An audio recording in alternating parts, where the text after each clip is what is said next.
Hi everyone, my name is Allie and welcome back to my channel. This is podcast episode number 5.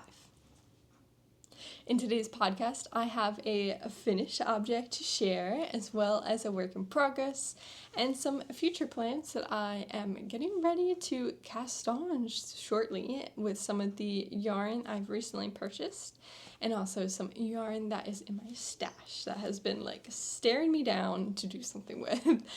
So I will start off by saying sorry for the 3 weeks it took for another podcast to come out after I had said last time that it wasn't going to be that long again. I lied, but in my defense, I put out 2 new videos and I also I felt like I didn't really have much to talk about. I had my finished object, but I hadn't started anything new, so I felt like that was quite boring.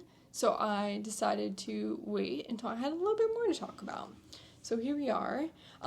If you haven't seen my two newest videos, they are both vlog styles. One is a vlog from the Carolina Fiber Festival, which is super fun.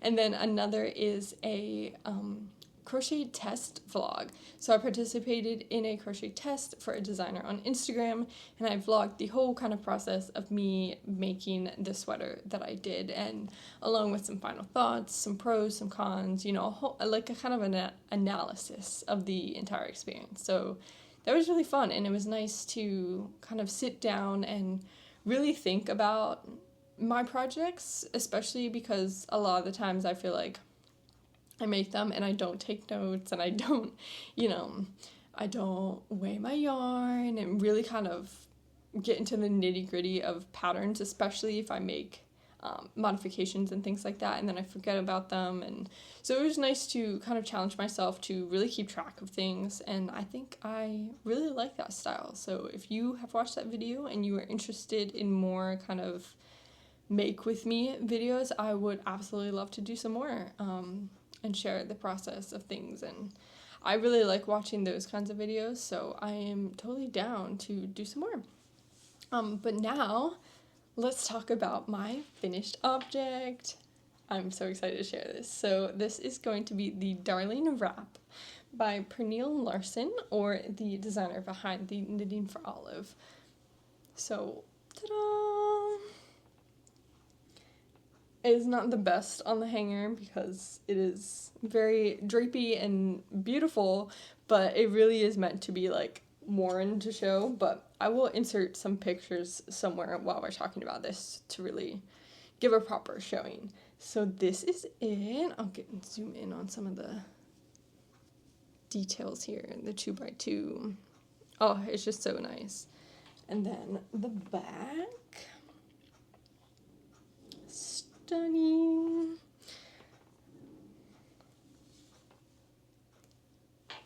I'm really proud of it. I haven't gotten a chance to wear it out yet because, oh boy, has the weather been insane here. I thankfully have not gotten any of the super severe weather that has been happening for the last million months and years here, really the last month. But today is going to be in the 80s and humid, and it's been pretty warm the last couple weeks, so wearing a mohair wool wrap is not really something I want to do. But the moment that the weather is not suffocating, I will be wearing this out, and I'm super excited to do so.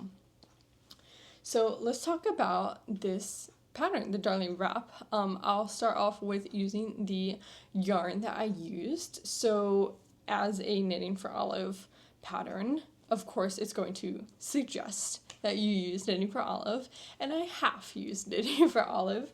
So the 2 yarns that I used was Cascade 220 fingering. So this is kind of the main base. This is in Walnut Heather. Yeah, Walnut Heather. So nice. And then I used the Knitting for Olive mohair in the color Bark. So these are the 2 that I used together. One thing I will say about this pattern is, I'll get into kind of the specifics, but I did use a lot less yarn than anticipated. In the pattern itself, I believe it recommends using 4 and 4 of each yarn, but to be fair, this cascade has, I believe, way more yardage than the Knitting for Olive. So this has 273 yards, or 250 meters per 50 grams. So I believe it's more than the Knitting for Olive, or slightly more. I don't have a ball of it on me to compare, but I bought I either bought 5 or 6 of these. I can't remember off the top of my head. But that being said, I definitely did not use 4 of these skeins, and I didn't even use 4 of the mohair. I used about 3 and like a quarter. So I have a whole ball left, and then I have about almost a whole ball left of another one. So, or I guess I used 2 and a quarter. No, 3 and a quarter. Yeah. So even the mohair that is suggested, I use less than recommended. I'm not sure if it was it's a me problem, or if it was a pattern. I mean, if you have watched any of my videos, you know that I am super bad with yarn estimations and like overbuying. And I did maybe overbuy a little bit this cascade, but I did not overbuy on the Knitting for Olive, and I still have leftovers. So I'm not too mad about it because it's enough to actually make something, which is really nice. But I did note that in my Ravelry notes if you are interested in looking at those kinds of specifics. But as for the pattern itself, so I talked a little bit about it last episode, but I had only done like halfway through the body when we talked last, so I didn't really have all the specifics of the design, but I will go ahead and talk about them now. So you start with the 2 straps, which I have tied in a bow here, but you do 2 straps, and then you connect it by casting on a bunch of stitches for this bottom part here. So you pretty much work in 2x2 rib with some decreases to make the slants on both sides until you get to the length suggested for your size. I made a size 1, which was best according to my bust circumferences, and I really wanted it to be like form-fitting, negative ease. Like I wanted it to be its own garment and not a garment, not like a cardigan, if that makes sense. Like I don't want to wear anything underneath this aside from like a bra or a small tank top. I wanted this to be the garment. So I opted for size 1, which I believe technically is like extra small. So I worked until the measurements given, and then once you're done kind of the body part, you work both sleeves separately. So that was definitely interesting to me. I had vaguely read through the pattern before, like casting it on enough to get like the gist of it, but I guess I didn't read that well because I was quite shocked by the construction, but it was fine once I got past it. I was a little worried that I was going to be very confused, but which I kind of will I will talk about some of the wording in the pattern because I did have an issue with it, but I will talk about that after we talk about the construction. So once you do both sleeves separately, then you connect them to the body. So you pretty much connect them like while you're doing a round, if that makes sense. So you connect, I don't know if this will show up on camera, but basically you work these like 2 raglan stitches while you connect. So you're doing like 2 mini magic loops on each of these sleeves while you work the body and then also these raglan stitches.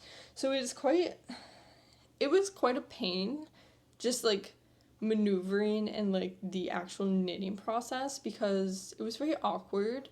I had one long like cord, and using that long cord you have to work the body, do 2 like mini magic loops on both the sleeves all on one cord. So it was it was like a little overstimulating, but I got through it and it was fine once because you pretty much only have to do the magic loop until you, like, decrease, you decrease to make these raglan stitches. So you're decreasing, like, one on the actual body, and then you're decreasing one on the actual sleeve on both sides.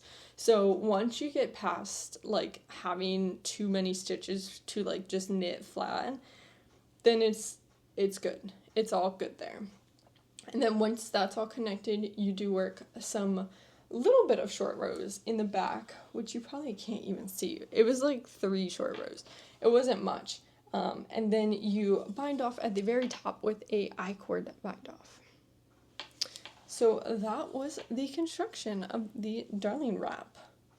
Definitely new. I don't know if I would ever do it again, to be honest. I don't think I would, well, I don't want to say I won't do it again because it wasn't that hard.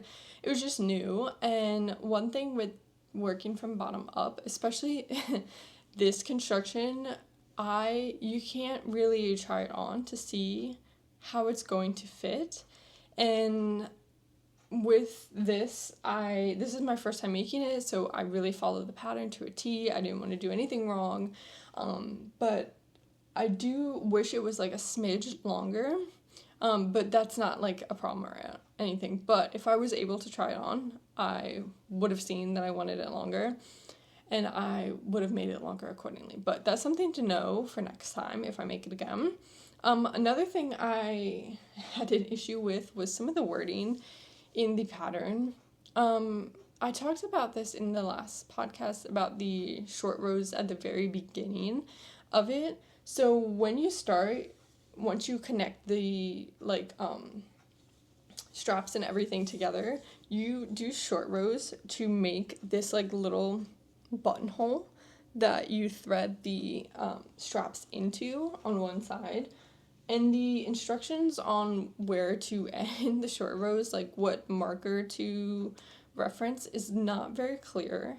And I would say the same thing kind of continues. It's not very clear with the markers. So that's a little frustrating. And then I was reading in some other people's Ravelry notes that some of the sides, like you're starting on the wrong side or the right sides, are wrong. And I'm pretty sure I also thought that, but I kind of just flipped them in my mind. I didn't write any notes about them, which I'm kind of sad because I wish I did, but I did notice that. And I am working out of the book version, so I'm not really sure if it's any different in the digital version online that they offer on their website or on Ravelry.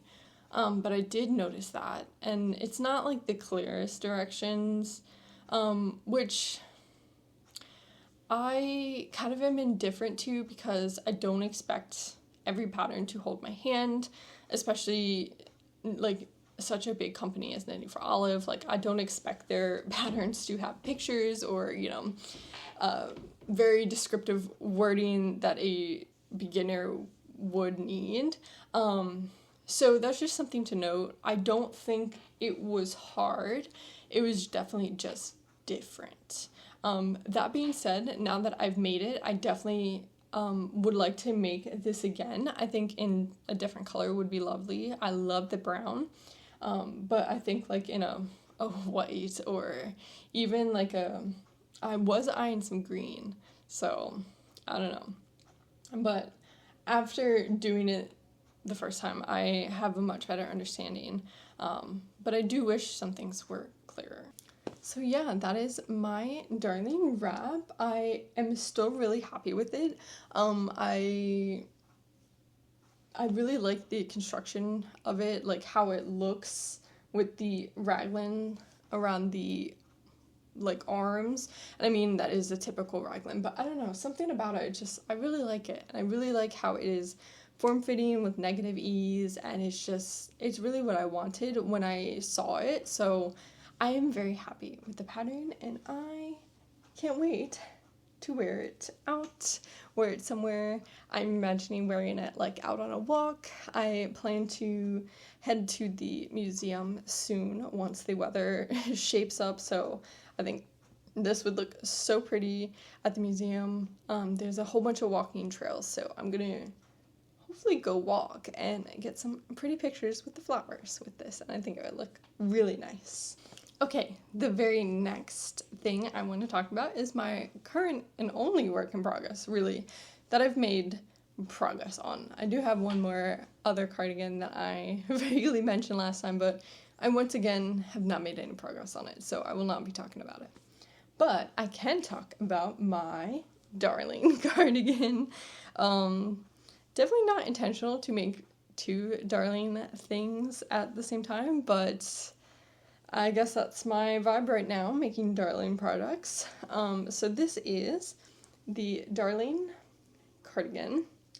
I don't know how to show this, but the Darling cardigan by Kika. I have finished the body and I am about to cast on the sleeves. So this is my second time making this pattern. The very first time I made this pattern for my roommate. It was actually my first finished object I featured on my channel, but I hadn't taken any notes or really talked about it at all because I did it before I started filming. But now I can talk about my version, which doesn't look very impressive right now because you can't really see much, but there's the back. Once I get the sleeves going, it'll be a lot easier to see. I decided to make this cardigan because I wanted one for myself. I made my roommate one for Christmas / belated Christmas present. But she has been wearing it a ton and it's made me very jealous. So I decided to make myself one. I accidentally bought too many balls of, first let me preference by saying I got freaked out and thought I didn't have enough yarn for my crochet test sweater, which I believe I talked about last time. So I ordered more yarn, but it happened to be the perfect amount to make a darling cardigan. And so that is what I am doing with it. When I made my roommate one, I also bought too many. I bought, I think, 8 balls. And I ended up using 6.5, 7.5. Let me see, I have it right here. 6.5 balls. So I had not accidentally, I purposely ordered 5 more balls of this Drops Air yarn. And so when I didn't need it for my other project, I was like, well, that's perfect because I am going to make myself one. And it is just this gray, I think it's called pearl gray or medium gray, but I think it's pearl gray. Just this marbled gray, pretty much, ironically, identical to the color I'm wearing right now, but I'm very excited to make one because I just love the look of it. I do. I think it is just such a classic cardigan. It's pretty basic in terms of construction. You cast on the back stitches, so a back panel, and then you pick up stitches for both the front panels, so like this panel and that panel, and then you connect them, and then you work flat until the the length suggested, and then you work the ribbing. So when I made my roommates, I made a size small, and that is exactly what I'm doing for myself as well. If I were to make it with a different yarn that I had maybe one more ball of, I think I would make a size medium, but the small fits totally fine, and I enjoy it, so I'm going to make that. One thing I really like about this darling cardigan is this like pickup line that is in the pattern. So when you pick up stitches for the front panel, you pick up and it leaves this just like beautiful, like almost raglan-esque kind of vibe, but it's only on the back and it sits like just under your shoulder. I don't know, something about it is just so pretty. And that's what really drew to me at first when I first bought the pattern. And I have a few Kika patterns, and I have made them all that I have. So I have been very happy with her writing styles, and she also has videos for this cardigan in particular, which I really love. So the first time I had a few questions about some things, so I referred to her video, and it was like perfect. But I just really love the way she writes patterns. I like the constructions that she has, and I find them very easy to follow and very beginner friendly, and I like still would consider myself a beginner, so they're like perfect for me. And I know I can trust her writing style, and I know I can trust her yarn measurements too, which is really nice. So I just finished binding off the ribbing at the bottom. It looks a little wonky because it needs to be blocked, but it is a 2x1 rib. And then for the bind off, I used, and I forgot this name last time, so I'll put it somewhere up on screen. It's basically a bind off where you insert your needle purlwise, and then you through 3 stitches, and then you like push off the first stitch. And that's all you do across the way. And it makes this like really tiny like little bump detail, and I don't know, I really like it. I modified the cast off for my October sweater to be the same cast off because I really enjoyed it. It's still a sewn off bind off, so it does take quite some time. But I really like the finished look, and I like it. It'll look even better once it's blocked, but yeah, so that is my progress on the Darling cardigan. I have the whole body finished, and I just need to pick up the sleeves and then do the double knitting button band, which will be the bane of my existence, but it is so, so, so worth it. It is so pretty. I love it, but it just takes forever.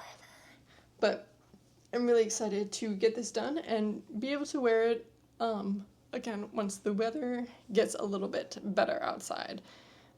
Because while this is a Aran weight, it is kind of light. It's very light. If you've ever worked with Drops Air, it is like, it really is Air. It lives up to the Air name. But it is still an Aran weight. It's still bulky weight. So, let me see. I don't think I'm forgetting anything else. And yeah, that's all I have to say about my Darling cardigan for now. Okay, next I want to talk about some future cast-ons. I was going to say future works in progress, which I guess is the same thing, but future cast-ons. So if you watched my vlog about the Carolina Fiber Festival, you saw that I have purchased this beautiful, beautiful variegated fingering yarn, and I was debating what to do with it. And I probably searched on Ravelry for like 3 hours the other week, and I decided on what I'm going to make. Let me grab my notes. Okay, so when I was originally looking at the yarn and thinking about what I wanted to do with it, I was thinking that I wanted to do kind of a tight tank top crop, like tank top situation, was what I had envisioned. Either that or a like loose flowy sweater that would be knit at a bigger gauge to make it very airy. But I have decided on a tank top for now. I haven't bought the pattern, so I haven't committed. But for now, I believe I'm going to make it's called the My Little Secret Crop by Jessie Made Designs. I hope I'm saying their last name right. But it is just this really cute, I believe it looks like also maybe 3x2 ribbing pattern design, and it just looks really nice. I was looking through a bunch of the like project photos of people, and I saw so many variegated yarns, so I was like, I think this is what I want to do. And it seems fairly easy. I see a lot of people say they whip it up within a week, and it's very, very size inclusive and yarn inclusive. Basically, you can use fingering, DK, or worsted weight, and it runs from size extra small to a 5XL, which is really great. So this is, I believe, to have some negative ease. It doesn't say fully in the pattern, but it does say measurement is 4 to 6 inches or 10 to 15 centimeters smaller than your fuller bust measurement. So I really want something, oh my gosh, I just smacked my arm. I really wanted something tight and very form-fitting, kind of like my wrap. Like in the summer, that's what I want, which is kind of weird because you would think I would want the opposite, but I really like that style with some baggy jeans or some like loose bottoms. I think that works very well for my body shape. So that is the plan for that. And I did like a little swatch because I wanted to see what it looked like worked up before I went to go look at Ravelry to see like different patterns. Like if I saw my swatch and I was like, okay, well this probably wouldn't work as a sweater for me personally, or this and that. But so I did like a half swatch that I will show you. So this is my little half swatch. It's still like on my cord and connected through the yarn. But basically I did it until I realized that I was gonna like it, and so I just stopped. But this is what it looks like. I know it's not very, yeah, that's what it looks like so far. And that's pretty much all I needed to know to see that I liked it and I liked what was going on, and I chose that tank top pattern. It's probably the tiniest little swatch. I should have just continued it, but I got excited and I was like, oh, I'm done making my swatch. But yeah, and here's the yarn. So I have my little tiny swatch, and I mean, I think this would look gorgeous in most designs, like even just a plain sweater would look really pretty. So we'll see. I might start making the tank top and realize that's not the vibe I want to go to, so we'll see. But I think for now, that's the plan for that. And then for something else that I'm going to hopefully cast on soon, I have some other Drops Lima yarn, which I'll show you right now.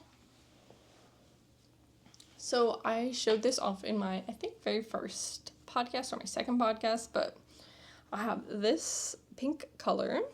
It is, I'm not sure the color name, it is color 31 to 45 though. But it is kind of this like cool toned pink color. And I have 8 balls of these, so I know it's not enough for another October sweater for sure. But I was like thinking what I wanted to make out of this, and I think I'm going to make another cardigan. In the spring and summer, cardigans are like my lifeline, because I do like to wear a lot of tank tops or like crop things, and I get cold very easily, but I also get hot very easily. So having like options for layers are really important to me. So I want to make more cardigans because I have about like 2 right now. So my goal is to make more cardigans this year. So I already have 1 going. And if I were to have made the wrap a little bit bigger, that would have been 2. But my plan is to make another cardigan out of this, and I need to pull up the name of the pattern. Hold on. I have this one on my phone because I've bought this one already. I am thinking this is called the Isa cardigan, and this is by Vert and Rose on Instagram. So it is this pretty simple cardigan. I would say from the looks of it in the picture that is in the pattern, it looks like it is a just simple stockinette sweater or cardigan, but it does have these beautiful lace eyelet details on the very front. So that's what really drove me to purchase this pattern in the first place, and I think having worked with Drops Lima before, I know it has like beautiful stitch definitions, and I think this would look just so gorgeous in that color. And I believe that I have enough yarn. If I say otherwise in my next podcast, I don't know, but just, I hope I don't have to say it, because I'll be really sad if I have to order more yarn. But anyway, in the yarn in the pattern it calls for the size I would make, which I believe would be a size small, because it does have 8 to 12 centimeters of positive ease. So I think I would still just knit a small, because I do like my cardigans a bit oversized.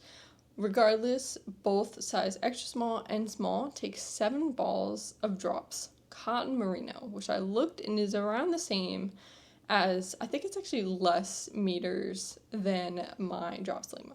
So I have 8 balls of drops lima, so it should be okay. Fingers crossed here. So for a small, I would need 740 meters of DK weight, and also, or 7 balls. So that is my plan. That's my thought. I believe I have made a cardigan from this designer before, and I haven't fully read through the pattern yet, but from the picture, it does look like it also may have a drop shoulder.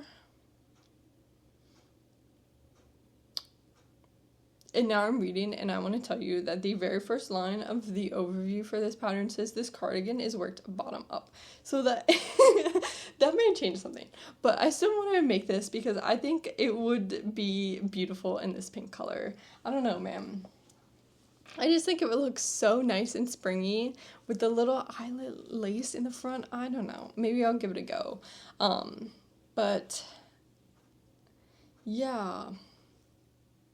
Okay, so it seems like it's worked from the bottom up, but it also is working the back, left front, and right front separately, like, which is fine. I've made a sweater like that before, so I think I'll be okay. Hopefully. But yeah, that's the plan for this yarn, and then my other yarn that I have purchased at the Carolina Fiber Fest, that is the yarn that I just showed. So those are some future plans. I think that's really all I have to talk about. I haven't purchased any more yarn. Well, I kind of did, but I did talk about that in my North Carolina vlog. So if you want to see the extra yarn that I purchased, it is at the end of that video. But I probably will not feature that yarn until I start that project, which is a knit along with my roommate. We are making a pullover zip, a striped zip pullover, so I'm really excited. We're making it together. I was waiting, well, we were both waiting for her to find the right yarn, and she finally did, so I'm not sure exactly when we are going to start, but as soon as we do, I will happily feature the project here on the channel. Thanks so much for watching. I feel like this podcast has been like all over the place, but that's what happens when I don't record for like 3 weeks. But thank you so much for watching, and I will see you in the next one. Bye!